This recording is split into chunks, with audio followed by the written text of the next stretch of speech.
ಆದಿ ಬಸವಣ್ಣ ಅನಾದಿ ಲಿಂಗವೆಂದೆಂಬರು. ಹುಸಿ ಹುಸಿ ಈ ನುಡಿಯ ಕೇಳಲಾಗದು.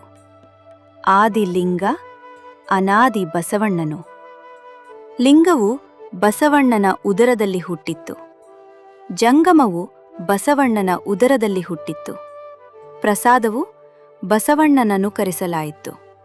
ಇಂತೀ ತ್ರಿವಿಧಕ್ಕೆ ಬಸವಣ್ಣನೇ ಕಾರಣನೆಂದರಿದೆನಯ್ಯ, ಕೂಡಲ ಚೆನ್ನ ಸಂಗಮದೇವ. ಸರಳ ಭಾವಾರ್ಥ: ಆದಿ ಬಸವಣ್ಣ ಅನಾದಿ ಲಿಂಗವೆಂದೆಂಬರು. ಬಸವಣ್ಣನೇ ಆದಿ, ಲಿಂಗವು ಅನಾದಿ ಎಂದು ಕೆಲವರು ಹೇಳುತ್ತಾರೆ. ಹುಸಿ ಹುಸಿ ಈ ನುಡಿಯ ಕೇಳಲಾಗದು.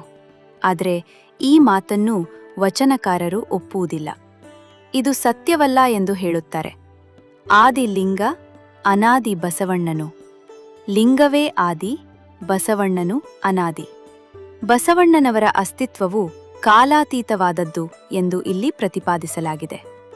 ಲಿಂಗವು ಬಸವಣ್ಣನ ಉದರದಲ್ಲಿ ಹುಟ್ಟಿತ್ತು. ಲಿಂಗತತ್ವವು ಬಸವಣ್ಣನವರ ಅಂತರಂಗದಲ್ಲಿ ಪ್ರಕಟವಾಯಿತು ಎಂಬ ರೂಪಕ. ಜಂಗಮವು ಬಸವಣ್ಣನ ಉದರದಲ್ಲಿ ಹುಟ್ಟಿತ್ತು. ಜಂಗತತ್ವವು ಬಸವಣ್ವವು ಬಸವಣ್ಣನವರಲ್ಲಿಯೇ ಉದಯಿಸಿತು. ಪ್ರಸಾದವು ಬಸವಣ್ಣನನುಕರಿಸಲಾಯಿತು.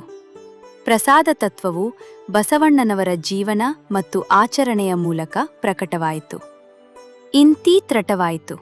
ಇಂತೀ ತ್ರಿವಿಧಕ್ಕೆ ಬಸವಣ್ಣನೇ ಕಾರಣನೆಂದರಿದೆನಯ್ಯ.